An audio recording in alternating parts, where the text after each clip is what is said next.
Welcome to the panel on neurodiversity and mental illnesses. Could you introduce yourselves, and if you're comfortable talking about it, telling us what's your personal experience with neurodiversity and our mental illnesses?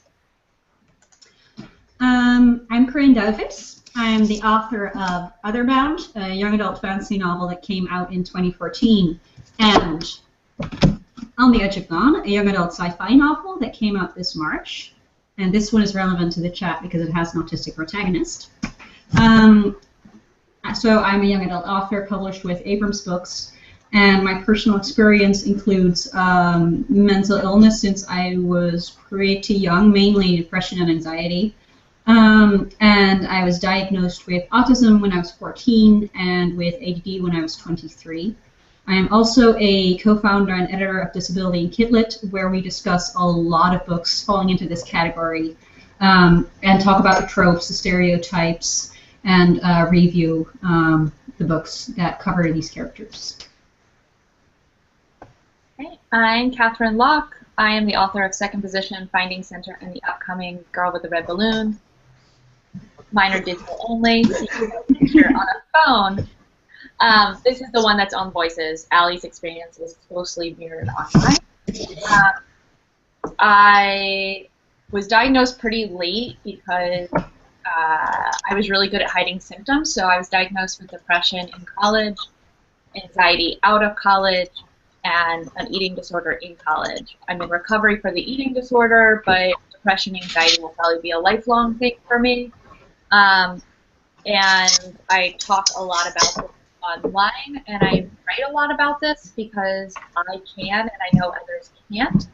So I really am a big advocate of trying to reduce the stigma around mental illnesses. Okay.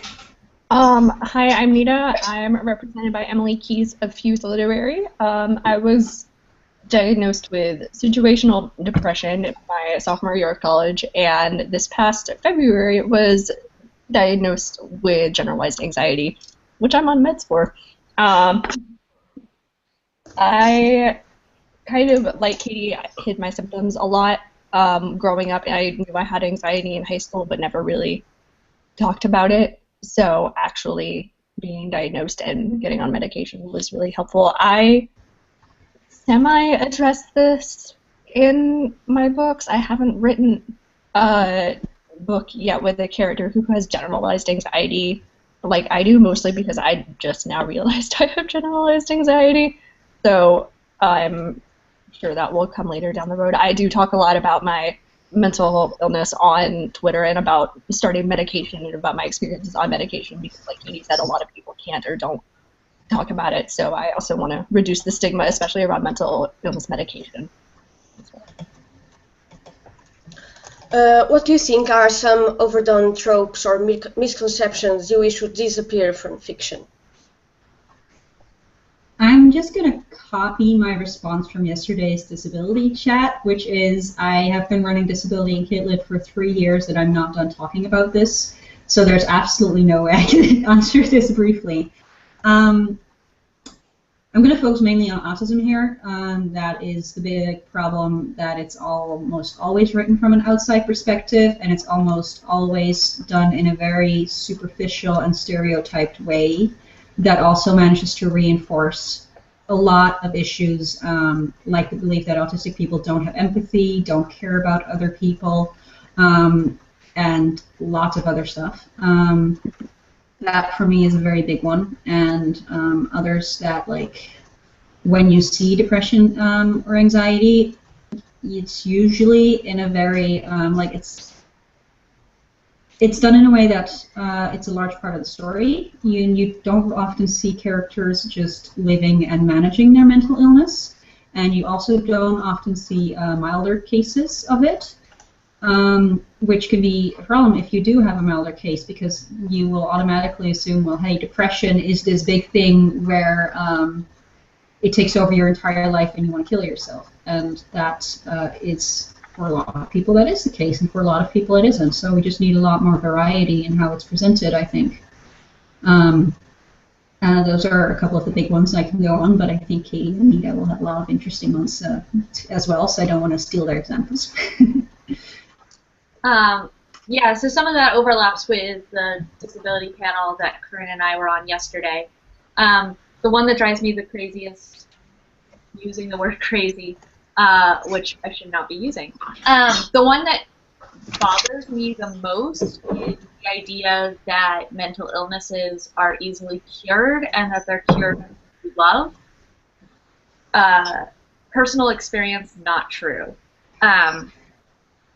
It would be great if it was, but that's not accurate, and it's a really dangerous myth on both sides. One, somebody's putting a lot of pressure on a relationship to fix them because there's a perception that there's something broken about you, and that that idea is really common in books with mental illness, that being depressed or being anxious or having bipolar disorder or anything along those lines means that you are broken and need to be fixed. And that is not true.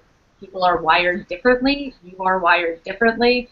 And there are ways to cope with the world when you are wired differently.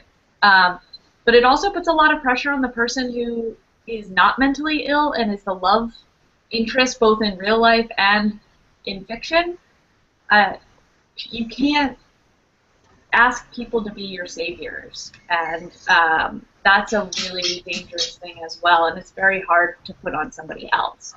So that really, really bothers me when I read it, and I read it a lot. I read a book that was otherwise great other than the character with an eating disorder falls in love, and her new boyfriend is like, let's go get ice cream. And she's like, you know what? I totally don't have eating disorder thoughts anymore. I love ice cream.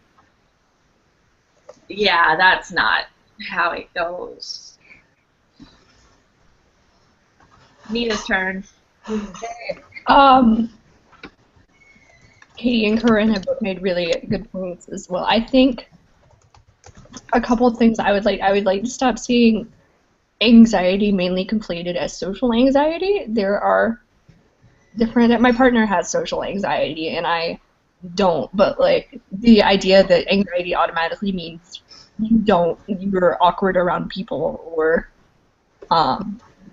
which has not been the case for me personally, which is one of the reasons I also hid my anxiety, because I can like flip that switch and be able to interact well, even though it's really draining for me. I would also personally really like to stop seeing the stigma that medication puts you in a fog or makes you a zombie or any other, or isn't helpful, or like is forced on the character and they hate taking it, and then they throw away their meds and suddenly their life is colorful and vibrant, and like that's not I would really like to not see that. And I think actually for me that conception is what kept me from getting medication for so long, because I grew up believing, and my parents also, because of generational differences, believe that medication just puts you in a fog and isn't helpful and doesn't make any difference, or if it does make a difference, it's a bad one. And we really need to stop peddling the idea that it's like it sucks all the creativity out of you or it makes you a different person, because that's not true. Like it's to quote next to Nicole, it's not an exact science. And there's a lot to try. Like you have to continually try different medications to find the right one. It's not always perfect, but it still needs to be addressed that it does help and it can help and it can be very useful. Yeah, I actually had similar experiences. I was suicidal at a very disturbingly young age, and to be honest, I should have had medication. I should have taken medication at that point, because it was at such a far gone stage that I wasn't really responding to therapy either.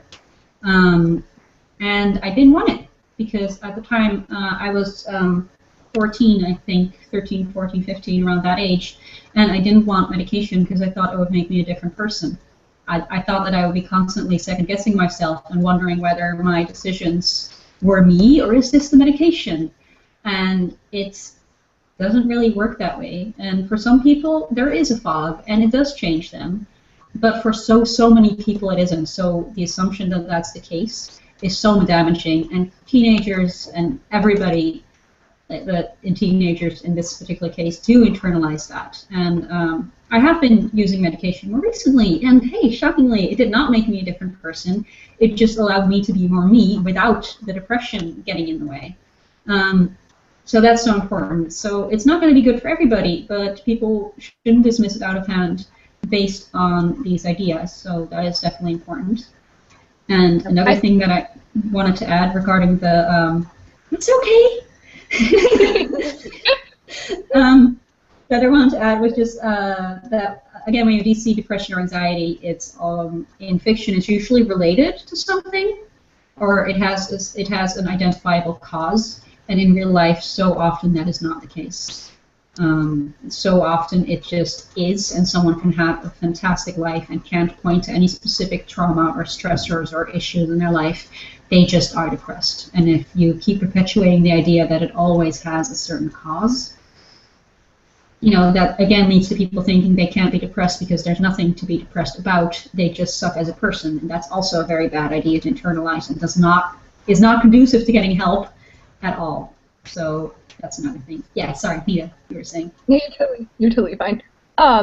Exactly what Corinne was saying. Like, I know even my parents still have a hard time with this. They're very supportive. I don't want to, if they ever watch this, I don't want them to be like, oh no. But a lot of the questions they asked me early on when I got diagnosed with anxiety was, well, why are you so anxious? Right.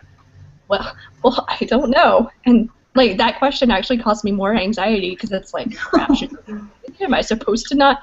Because it's this idea that, oh, well, you can just stop being anxious. Like, right. I've heard "don't be nervous" so many times growing up, and I would really like to never hear that phrase again, frankly. Because so what are you depressed about?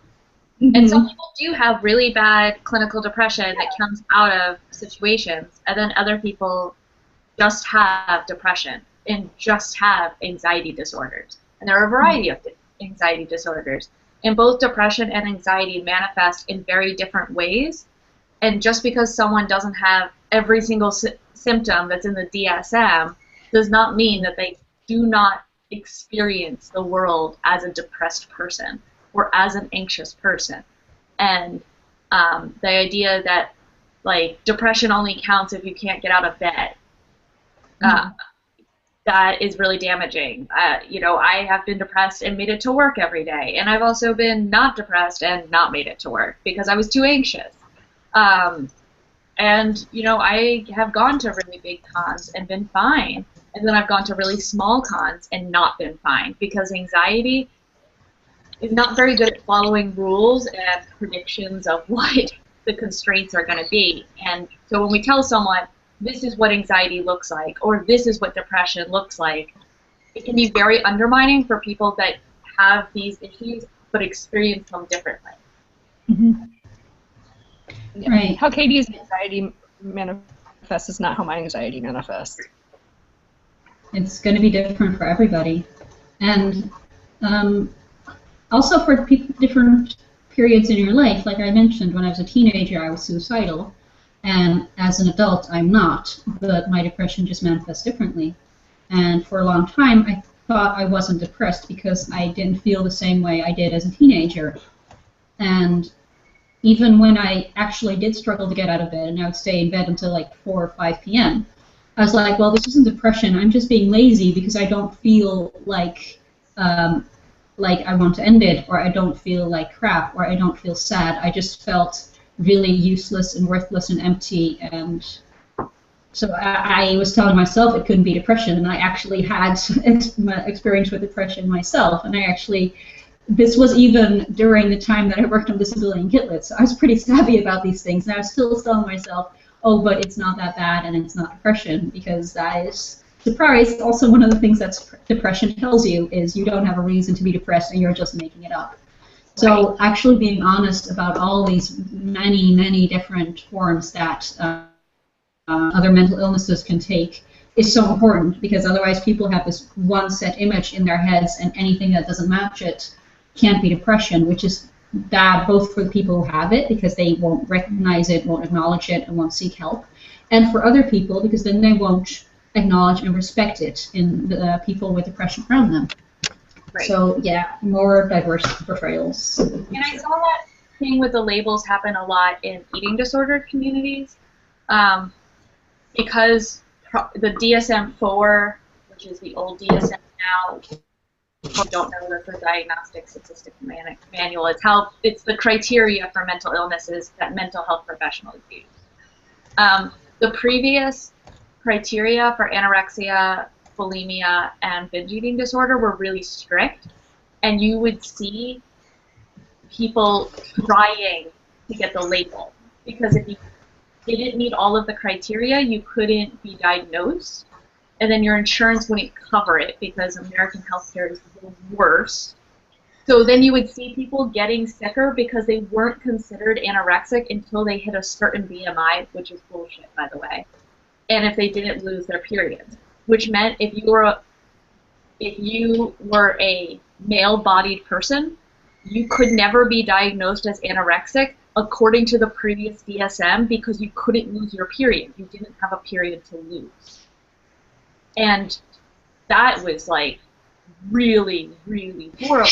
Yeah. But you saw people saying, well, you're non-anorexic, you don't look anorexic, because there was this whole idea that was perpetuated by the psychology community and by diagnostics, saying you have to look a certain way, you have to meet this criteria, and it ended up with a lot of people who needed care and didn't get care because they didn't meet a certain criteria. So that the idea that someone has to meet a certain must have certain symptoms in order to get care hurts both at a personal level in terms of wanting to get care, but it can also hurt in a very real financial access to care way, at least in the United States. I don't know how it works in the Netherlands. But in the United States, that idea is, that stigma and that ableism is so prevalent and so well ingrained in our healthcare society that it stops insurance companies, or it allows insurance companies to stop care. That's my little rant. It's an important rant. But why do you think there's such a stigma regarding neurodiversity and mental illnesses, whether in fiction or in general with everything, really? I have thoughts on this, and it's kind of complicated, because obviously I am very much in favor of talking about neurodiversity in all forms, and giving people the paths and tools to recognize it, to help themselves, to make sure that it is respected and taken seriously in general society, etc., etc. But at the same time, I can get very frustrated by attempts to do this, because a lot of people resort to comparisons with physical disabilities in order to make this point. Like, they will talk about why, is depression not taken as seriously as, for example, cancer. Like, if you have cancer, people will tell you, oh no, how terrible, get better. But then if you have depression, people just tell you to snap out of it. But it doesn't work that way with any kind of physical condition. It's really not that simple. So many people with physical or visible conditions are still not taken seriously, are still not respected, are still told to snap out of it. And I just really hate the idea of pitting different conditions and disabilities against each other, because this is it's not a competition, and we shouldn't be like fighting over these scraps. Mm-hmm. We should be able to just talk about mental illness without trying to kind of like compete. And this is especially difficult for people who have both physical and mental conditions, because you'll be advocating for one part of you, and you see people bashing on the other part of you and having massive, massive misunderstandings of what that part is actually like. So do not do this thing. So with that minor rant out of the way, why is there such a stigma? I think because people really don't get it. because a lot of what these conditions have, like if I talk about autism, for example, and people ask me, okay, so what makes you autistic, or why do you think you're? I've had this question. Why do you think you're autistic? I'm like, I don't think it. I know it, and I don't need an official diagnosis to prove it, but I do have one. So please leave. But and the thing is that a lot of the things I list will be things that people are familiar with. They might recognize it in themselves or in other people, and that makes them think it's not as big of a deal. But the thing is that everybody has certain traits, but what makes it disability or a mental health condition is that these traits are A, constant, and B, severe enough to have a massive, massive impact on your life. If I talk about executive dysfunctioning problems, for example, which are a really huge deal for me, and like a major problem for me, having like the holy trifecta of depression, autism, and ADD, which all come with executive functioning problems, people will think like, oh yeah, I have that sometimes, and they will just interpret it like they had it because they were lazy, and therefore if I have that problem, it's because I am lazy and I just need to suck it up. And it's harder because they don't see or understand the barrier. Like if I have trouble getting out of bed, I know why that is. If they have trouble getting out of bed, they're like, okay, all they need to do is like swing one leg over the other and like get up. And they're like physical actions. And a lot of people who don't have experience with it just don't understand the mental disconnect and how those physical actions become near impossible. And it is really hard to explain because there's not a easily understood component. And for someone who's never experienced that, it's such an easy process. All of these things are easy. And it's just not, and sometimes there is no way to explain that. And I've met numerous people who were really clueless about mental illness and always told people to just suck it up and not be so lazy, etc., etc. And then they had it, and they were like, oh, I get it now, and it's really not that simple. So I think that is just one of the biggest parts. People don't understand it, and they just see little isolated parts that they recognize in themselves, so they think that those parts can be approached the same way, but that's just not how it works. Mm-hmm. And for the people wondering where Katie disappeared, it's not because she hates me. It's because she had to help her mom wrangle a cat into a cat carrier. It might be because she hates me, but that was secondary to the cat carrier, just so we've established. So, yeah. Okay, so this is actually the last question, and I'm going to answer. I have to leave at 2:30 to go interpret for a deaf 3-year-old who is very, very adorable. Everybody's leaving me. I'll stay. Anyway, I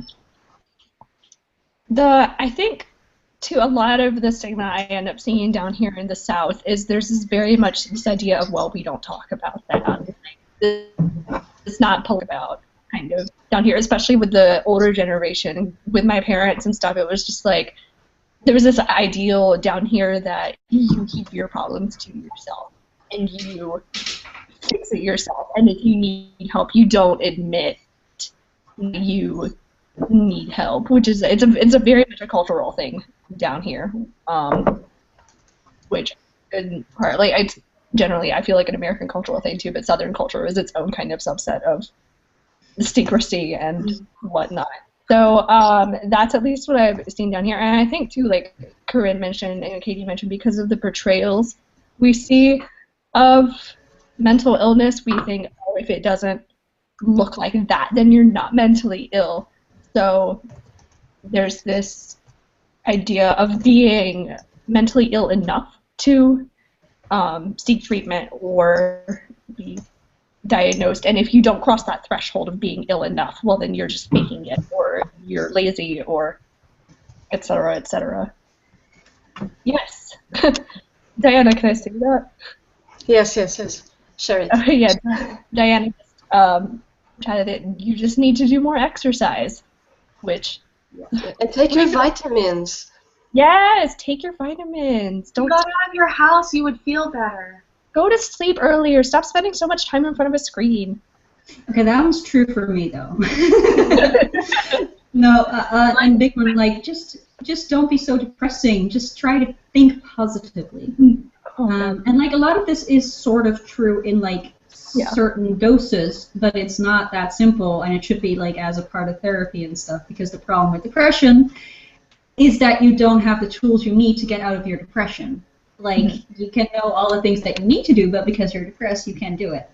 So it's like this really, it's like the most dickish of all conditions, where it also stops you from being able to fix that condition. Which again, I hope that's not comparing, but it's a dickish condition, okay? I'm not comparing, sorry.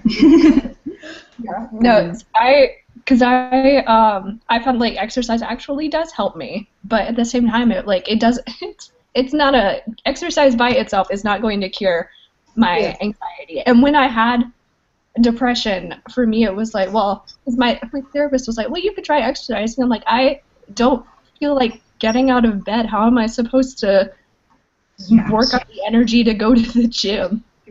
And for me, like, exercise does help my depression, but it sets off my OCD and my eating disorder tendencies. So, like, it fixes one thing, and then I fixate on numbers, and then I have to go to the gym at the exact same time every day and do the exact same numbers and the exact same number of reps, and I get caught up in this whole other thing. So for me, it's not as easy as go get more exercise, healthier, because any of those things can trigger my other issues. Yeah, and that touches on place, like, my neurons just argue with each other all the time. Yeah, but that generally touches on how often these conditions do intersect with other conditions. Like, for me, everything is very intertwined. Like, ADD and autism already have really high comorbidity rates, and they do interplay with each other in very interesting ways.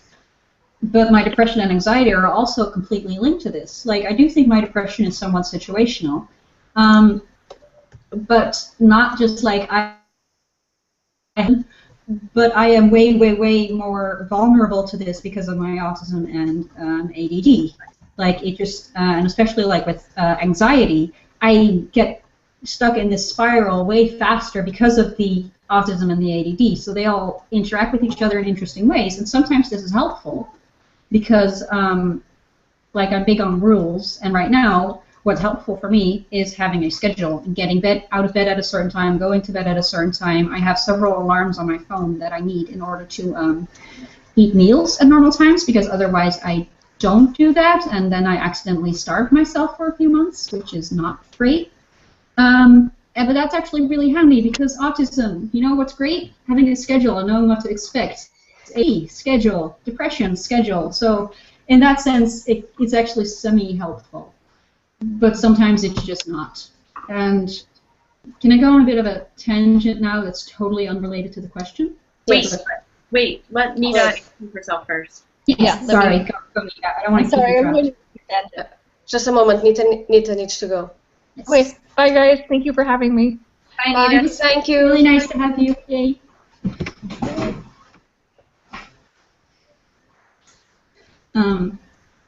And yeah, sorry. Right. And it can also just interact with other identities. Like, homosexuality used to be classified as a mental illness, and now it's not anymore, but people do still associate these things. So and a lot of people in the queer community have mental health problems, and this is used by the far right to see, like, oh, see, it's not a healthy lifestyle because they all have mental health problems. And things like that, it just doesn't quite work that way, obviously. And there's also huge intersectionality problem with race, and I really wish we had Heidi or someone else here who could talk about that with more nuance and authenticity than I can. But, for example, what is a big problem is a lot of the police shootings of black people are specifically mentally ill black people. And because for white people, mental illness can definitely be misinterpreted, but for black people, the moment that you are somewhat unpredictable or unusual, it is immediately seen as a sign of aggression and a sign of danger. And I don't want to talk about this for too long, because I'm not the one you should be listening to, and there are a lot of really smart mentally ill Black people who are talking about this, so please go follow them. But that is something that is really, really important and should not be left out of these discussions. And just look at stigma-wise, like for what for some people can be the stigma of, oh, this is why they're dangerous, and it works differently, because like when you look at all the every time there's a shooting, if they're brown, it's a terrorist. If they're white, they're mentally ill, and this is really frustrating because it's gross on numerous ways, because it's both really, really racist and it's really, really ableist, because of this assumption that mental illness and violence are inherently linked, when mentally ill people are actually more likely to be the victims of violent crime than the perpetrators.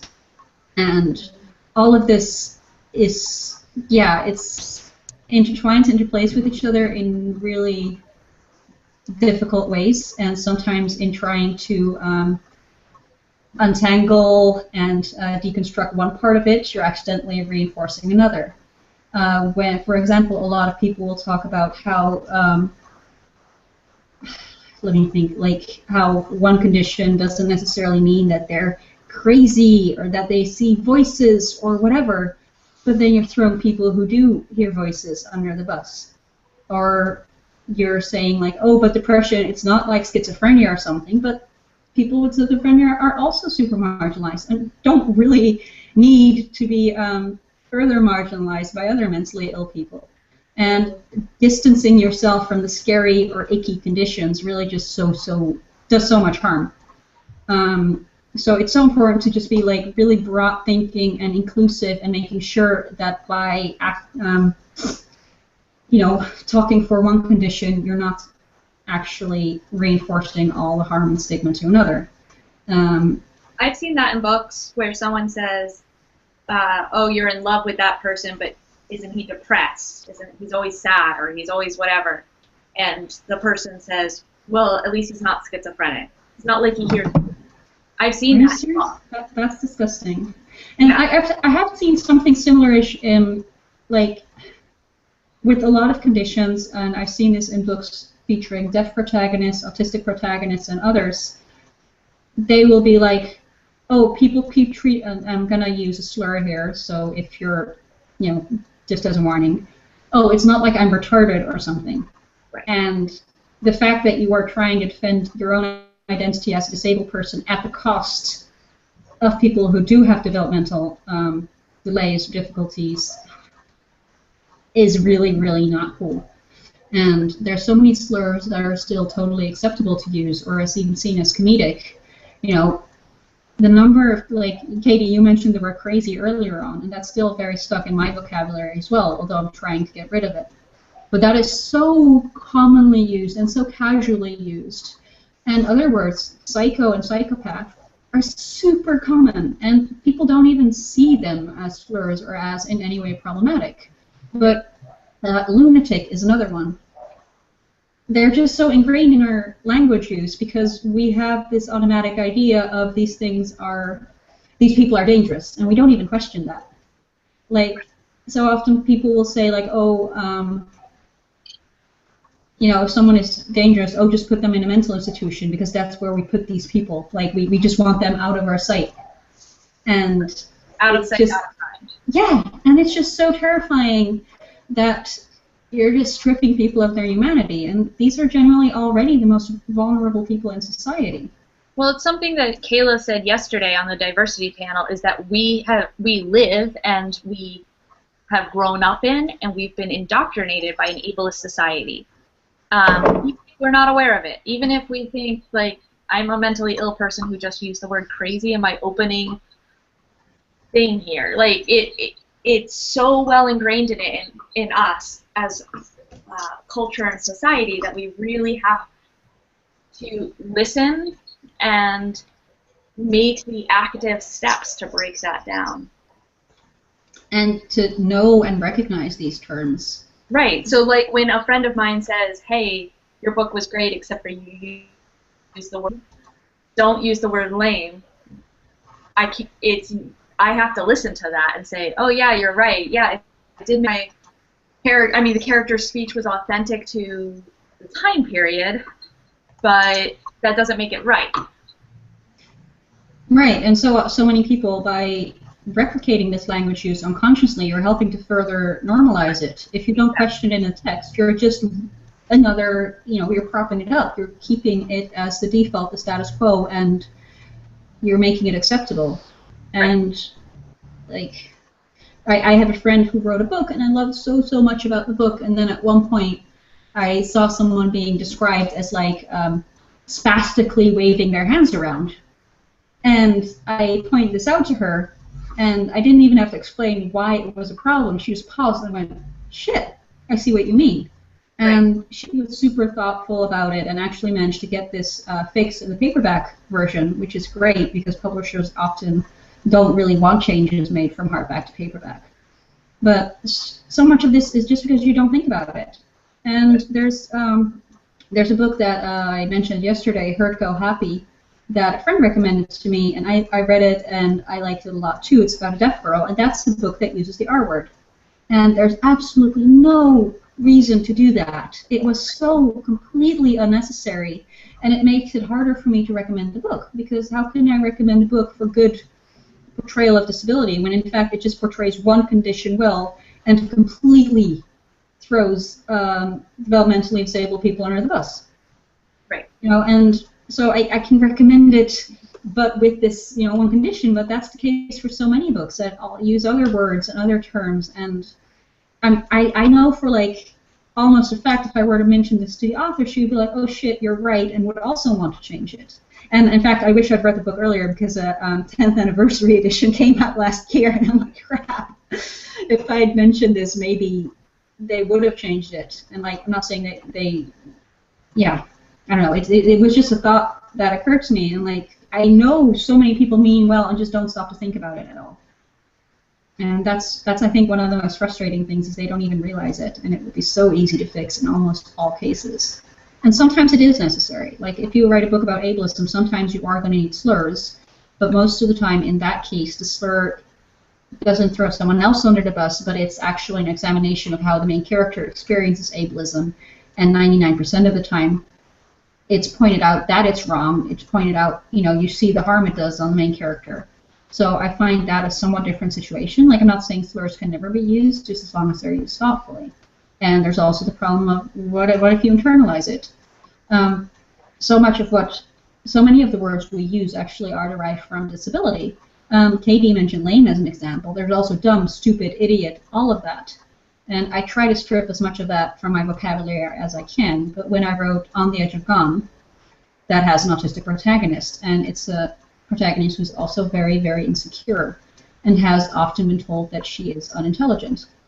And even if she hasn't been told this up front, a lot of people have made her believe this. And there is already, like, to get totally disability, the whole concept of intelligence is ableist, as is. There's no such thing as IQ, etc., etc. But in this particular case, she has internalized this idea, I am stupid. And so she uses that word a lot when she's, like, berating herself. And in my case, like, I don't think that, like, I was trying to be very conscious and only use it in this particular context. But the nature of the book made it so that I couldn't exactly, I could maybe challenge like one part of it, but not like dismantle the whole idea of intelligence and the word stupid, etc. So sometimes it is complicated, and sometimes you do need to use certain words, but 90% of the time when you see these words used, that's not the case, and people just stuck it in without thinking about it. I went on for a really, really long time there. I'm so sorry. No. Please keep going, really. Katie. Yeah. Katie, do you want to say something? I think Corinne covered it. Extensively. I'm sorry. I have so many thoughts. I can talk about this for hours, and there's so many nuances. And Wait. The problem is, I know I'm missing so much here in terms of nuance and intersectionality already, so I'm... Well, we're going to have to get you a website. Yeah, something like specifically about disability in children's literature. That would be great. Yeah. That's a good idea. Yeah. Call it Disability in Kidlit. That's a great one. That's a good one. Diana, speaking of intelligence, is a genius. Yes, obviously. I'm a Ravenclaw. So am I. But yes. You're outnumbered, Corinne. See, Katie at some point decided I was a Slytherin. I had no input on this whatsoever, but I'm going with it. Definitely a Slytherin. Okay. But all right. How do you think we can counteract this stigma, using slurs, people being disrespectful without meaning to? I think we can do that by starting a website called, for example, disabilityinkitlit.com. Good idea. Yeah, no, seriously, it is one of the big things. I'm currently working on a post that will go live next month, if all goes well, that's specifically about terminology, and that will will use a lot of examples and hopefully explain some of this to people. So I think for most people, like I said, they just don't know it. So making sure that they know it is the first step. And having this information out there, talking about it like we're doing now, talking about it on Twitter, talking about it on websites, whether it's Disability Kitlit or other websites, that I think makes all the difference.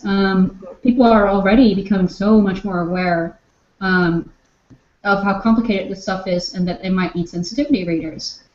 So I honestly think we're already well on our way, and I think the main step now is introducing nuance and, like, for example, what I just mentioned about comparing to physical disabilities. I still see this all the time, and once or twice when I pointed it out to people, they immediately understood where I was coming from and apologized and deleted it. And I don't mean that in a oh, look at how great or efficient I am. I mean that in a people genuinely don't know and people genuinely want to learn and people genuinely need well. So I actually have a lot of faith that it's going to get better. Not for everybody, because there's a lot of people who don't care or who aren't involved with the community. But I also think there's a lot of people who do care and who just need to know. And we're already well on our way, so I'm actually really optimistic. I think that this ties into the idea of what I would like to see next in terms of literature. I think that books are one of the ways that we can reach who haven't had somebody to talk to about mental illness and neurodiversity in a safe way, giving them a framework to talk about something that they didn't previously have a framework for or didn't have the language for.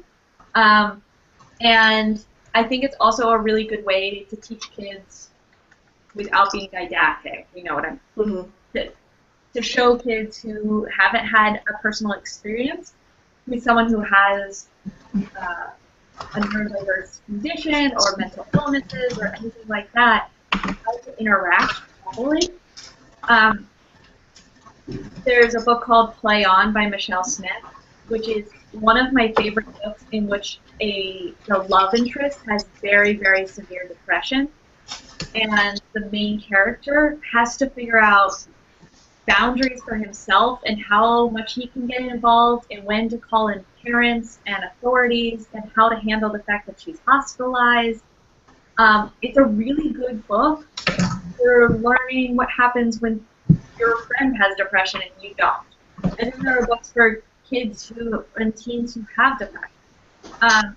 So I think that books give us a really good framework for going forward and for showing nuances of condition. So someone who has anxiety that isn't caused by anything, or has panic attacks that come out of the blue. Some people have panic attacks that are triggered, and some people don't have panic attacks that are triggered. People just have panic attacks. It'd be nice to see more of that in books. So I think that books are a really good way, or I shouldn't just say books. I would say that all types of literature, so including video games and graphic novels and comic books, short stories, interactive fiction, any type of fiction is a really positive way of moving forward and both changing the language that we're using and reducing stigma. Final question. What are the books that you would recommend regarding neurodiversity, mental illnesses? This is our favorite question. This is our favorite question. I came prepared with props. Okay, so I will. There's a couple of books that I mentioned yesterday, so I will leave those out. But I highly recommend checking out yesterday's disability chat. I made a couple of recommendations in there. Couple. All right, so I won't repeat recommendations. Let me take a look. We've got Everything by Courtney Summers. Here's a specific example. This is not a test. It's about a depressed girl in a zombie apocalypse, because these survival stories don't often feature people who don't necessarily want to survive. But all her work is good, and most recently she has All the Rage, which deals with post-traumatic stress disorder, among other things. Ball Don't Lie by Matt de la Pena features a character with OCD. Katie's giving her official... My official OCD thumbs up. The official OCD thumbs up. Perfect. I do want to warn people that it is one of those cases where someone has internalized a lot of ableism, so the R word does appear on numerous occasions. So be character sensitive to that, but I thought it was such an important book, and it was super gripping. The voice is amazing, and I just like that you get to see like OCD from a poor teenage boy who freaking loves basketball, because it's like you don't see OCD very often as is, but definitely not in that demographic. The Whole Story of Half a Girl by, I hope I don't butcher the name, Vera Hiranandani. I butchered the name, I'm so sorry. It is a very cute middle grade novel, and the main character actually doesn't have any neurodiverse condition, but her father has depression. And I actually really liked how this was handled, because I thought the father was still a three-dimensional character. He had his ups, he had his downs, he was still, and at the end, it was treated very respectfully, and it was shown that he just really, really needed help, and that they couldn't fault him for suffering from this depression. And yeah, I liked how it was done. There's a couple of others that I don't have on me right now because I read them in digital art form or because I loaned them out to friends. One is Other Broken Things by Krista Desar, or Desar, I don't know how to pronounce that again. That's about a girl with alcoholism, which is again something you don't see very often in young adult fiction. So I'm so glad that we are seeing it, because a lot of teenagers do deal with alcoholism and other addiction issues. When Reason Breaks by Cindy R. Rodriguez is a great book about two girls who both have depression, and it manifests for them in very different ways. I'm going to leave Not Otherwise Specified to you, Katie.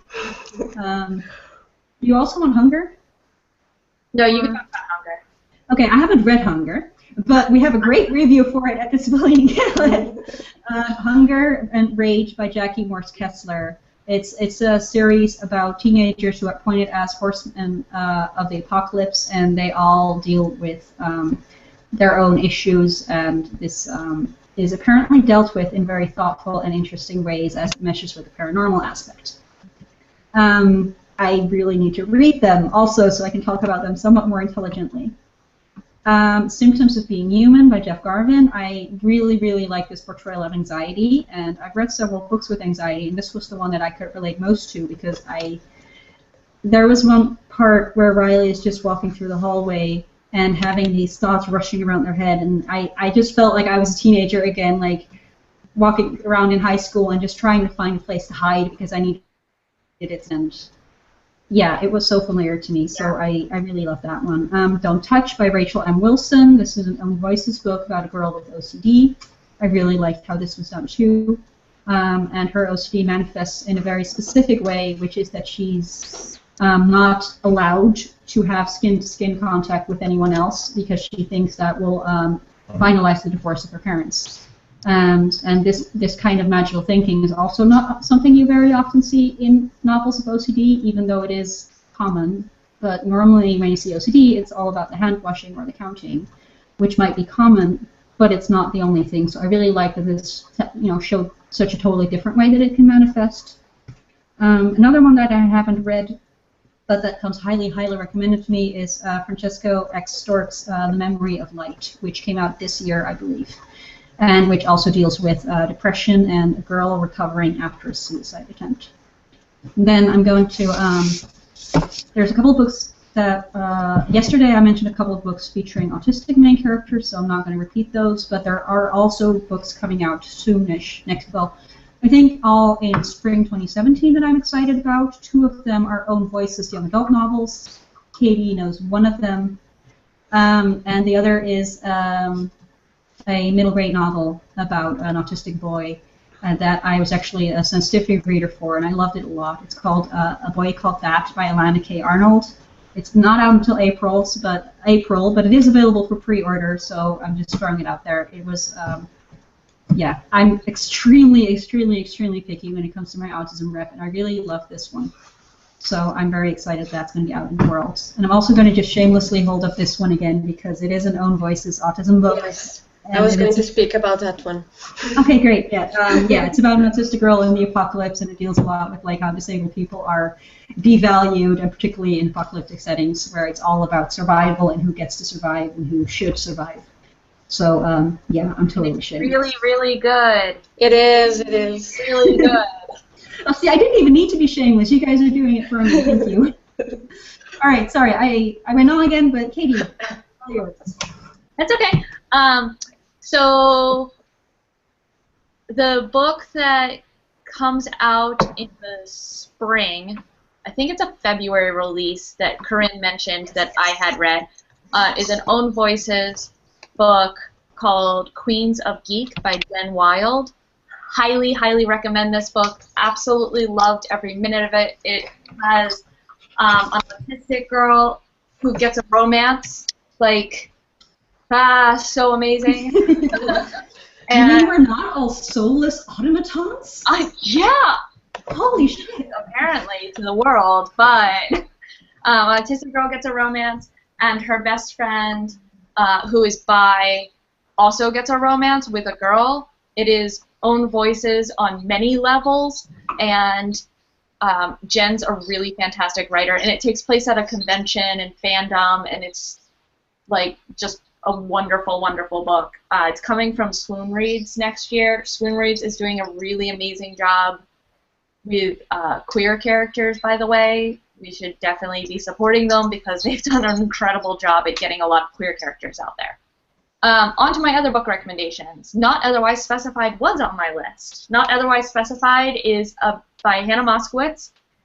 It's about a black, bisexual, bulimic girl. She's also a ballerina. There's a lot of B words in there. Etta is awesome. It's a really unusual voice. It's like stream of consciousness, but she pulls you right in. You see both her relationships with girls and guys on the page, and you see her wrestling with recovery as one of her friends from treatment is backsliding, and Etta doesn't want to backslide, and how that relationship works. So it is really good. It is also Own Voices in several ways, and I highly recommend that. The other one that I recommend is Every Last Word by Tamara Ireland Stone for OCD. One of my favorite things is that the girl who has OCD in this book is one of the super popular queen bees of her school, and she has purely obsessional OCD. And we often see people or characters with mental illnesses depicted as like the outsiders and the weird kids at their high school, and I think it's really important that we get to see characters who are popular and social and look like their life is together also having struggles with mental illness. So I really liked that book. Dr. Bird's Advice for Sad Poets is one of the best anxiety and depression books you will ever get your hands on. It is an Own Voices for depression and anxiety, has really good anxiety attacks portrayed, but to the point where I actually would put a trigger warning on it if you are easily triggered by reading anxiety. But it is a really fun book about a kid who has invents a pigeon therapist, essentially, for him. And Laurie Halse Anderson's The Impossible Knife of Memory is a really good book about a girl who is struggling with her veteran father's PTSD and the way that it affects their life. And I have had multiple friends whose parents have had PTSD or whose partners have PTSD from war, who said that it was really accurate and authentic to the point where it was painful. But all of Laurie's books are really incredible. And then the last one that I'm going to recommend for tonight is Emery Lord's When We Collided, which I did a sensitivity read on, and it is a beautiful book about imperfect people and imperfect relationships that may or may not work out because of mental illness. It is definitely not a love cures all book. And I just really love that book, and I hope everyone picks it up. So that's it for me.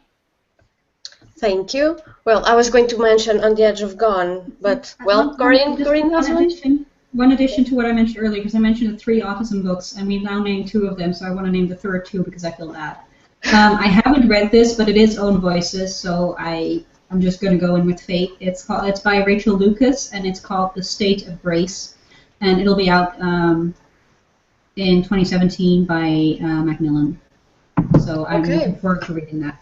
Excellent. A lot. So, Queens of Geek, State of Grace, A Boy Called Bat. Keep an eye on those next year. Okay, sorry, Diana. You were talking about my book and how great it was. Well, I was, because it's rare to see mental illnesses and neurodiversity in speculative fiction setting. You know, and apocalypse or science fiction, fantasy, it's really rare to see it done, and very well done. So I think it's a very good example, and I loved it. So thank you. I have 2 adult fiction recommendations. Okay. I'll add those real quick. Yes. The first is Planetfall by Emma Newman, which is also a science fiction novel that involves, or science fantasy novel that has a character with anxiety and depression, and it was really, really well done. I really enjoyed that. And then the other one is, is it backwards for you? No, it's working. That's good. This is Strong Signal. It is a romance novel. It's male-male romance. One of the authors is bi, and both of the authors have some type of anxiety. This has one of the best portrayals of severe agoraphobia I've ever seen in a book. It was so, so well done, so compassionately done by the authors, and it poses a real obstacle, which agoraphobia does. So highly recommend this book in this series for great writing and really a sensitive portrayal of mental illness. Okay, thank you. I think that's all for this panel. As always, you can ask us more questions on Twitter. Thank you, Corinne. Thank you, Katie, Anita, for being here. Wherever you are. And for speaking so amazingly about this. We have to stop this panel now, but we'll talk about research and world building next. So see you then, and thank you. Goodbye. Bye. But that's not accurate, and it's a really dangerous myth on both sides. One, somebody's putting a lot of pressure on a relationship to fix them because there's a perception that there's something broken about you, and that idea is really common in books with mental illness, that being depressed or being anxious or having bipolar disorder or anything along those lines means that you are broken and need to be fixed, and that is not true. People are wired differently, you are wired differently, and there are ways to cope with the world when you are wired differently. But it also puts a lot of pressure on the person who is not mentally ill and is the love interest both in real life and in fiction.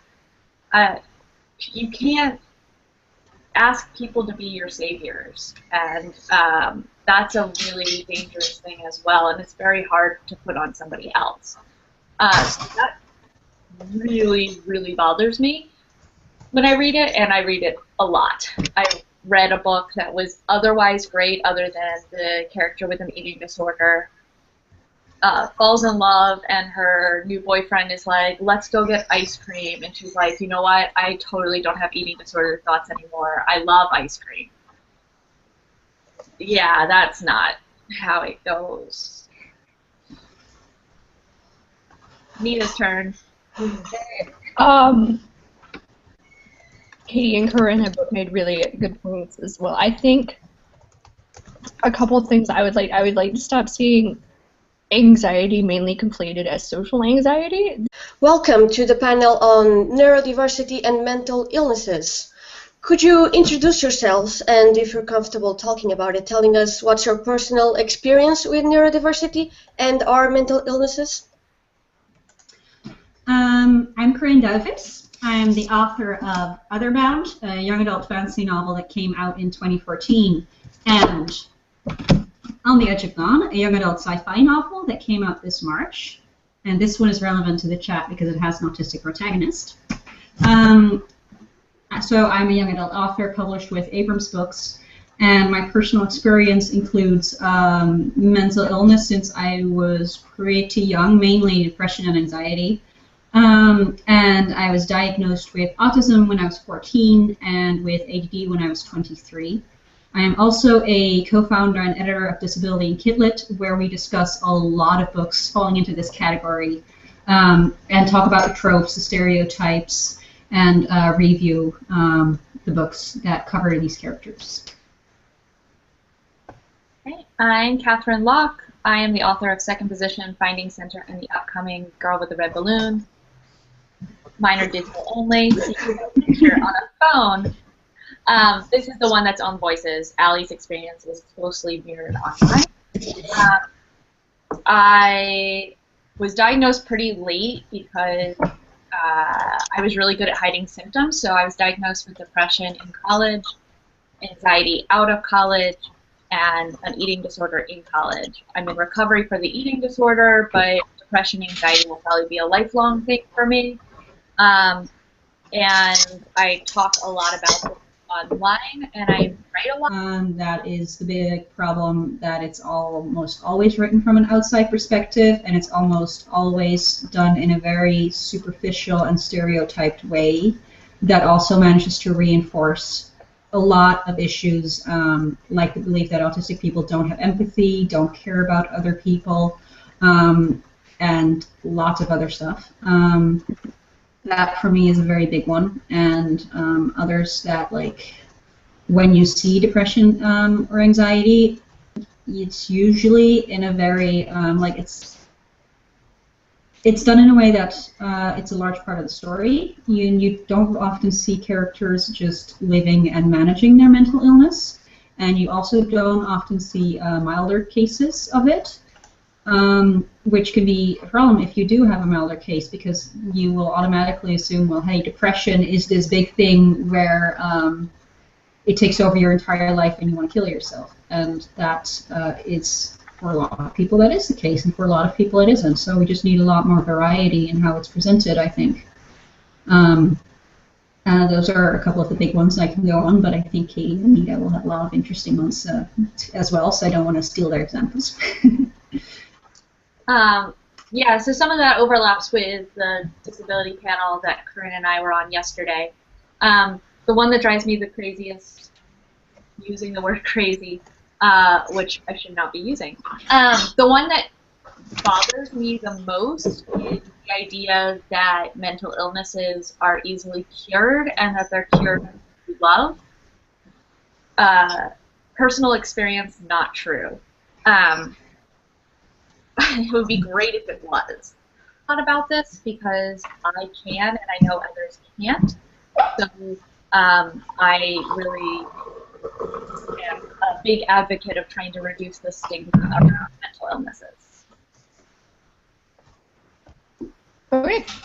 Hi, I'm Nita. I'm represented by Emily Keys of Fuse Literary. I was diagnosed with situational depression my sophomore year of college, and this past February was diagnosed with generalized anxiety, which I'm on meds for. I kind of like Katie, I hid my symptoms a lot growing up. I knew I had anxiety in high school, but never really talked about it. So actually being diagnosed and getting on medication was really helpful. I semi-address this in my books. I haven't written a book yet with a character who has generalized anxiety like I do, mostly because I just now realized I have generalized anxiety. So I'm sure that will come later down the road. I do talk a lot about my mental illness on Twitter and about starting medication and about my experiences on medication because, like Katie said, a lot of people can't or don't talk about it. So I also want to reduce the stigma, especially around mental illness medication. What do you think are some overdone tropes or misconceptions you wish would disappear from fiction? I'm just going to copy my response from yesterday's disability chat, which is I have been running disability in KitLit for 3 years and I'm not done talking about this, so there's absolutely no way I can answer this briefly. I'm going to focus mainly on autism here. There are different, my partner has social anxiety and I don't, but like the idea that anxiety automatically means you're awkward around people or which has not been the case for me personally, which is one of the reasons I also hid my anxiety, because I can like flip that switch and be able to interact well, even though it's really draining for me. I would also personally really like to stop seeing the stigma that medication puts you in a fog or makes you a zombie or any other, or isn't helpful or like is forced on the character and they hate taking it and then they throw away their meds and suddenly their life is colorful and vibrant, and like that's not I would really like to not see that. And I think actually for me that conception is what kept me from getting medication for so long, because I grew up believing, and my parents also, because of generational differences, believe that medication just puts you in a fog and isn't helpful and doesn't make any difference, or if it does make a difference, it's a bad one. And we really need to stop peddling the idea that it like it sucks all the creativity out of you or it makes you a different person, because that's not true. Like it's to quote next to normal, it's not an exact science, and there's a lot to try. Like you have to continually try different medications to find the right one. It's not always perfect, but it still needs to be addressed that it does help and it can help and it can be very useful.